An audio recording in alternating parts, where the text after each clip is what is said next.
Welcome to the Tech Egg. Don't get scrambled. Enjoy the video. You'll start by powering the Crusher Evo and getting the phone ready. First, plug the headset in briefly or confirm at least 20% battery so pairing won't fail mid-process. Next, open your phone's Bluetooth settings and make sure scanning is enabled. Turn off conflicting connections. Now press and hold the power/Bluetooth button on the right ear cup for about 5 seconds until the LED flashes. This triggers pairing mode so the headphones can be discovered. Once the LED is flashing, the Crusher Evo is advertising itself to nearby devices.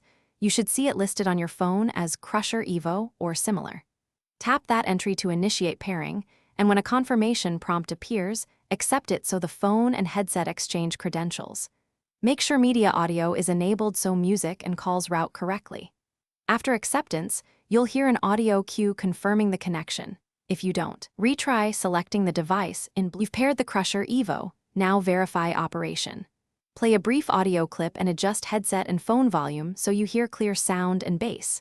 If calls are involved, place a quick test call to confirm mic routing.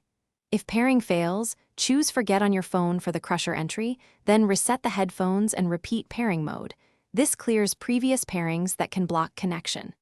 As a final step, perform a hardware reset, holding power with a volume button. If problems persist, then retry pairing. Thanks for watching. Consider subscribing if I helped unscramble your problems.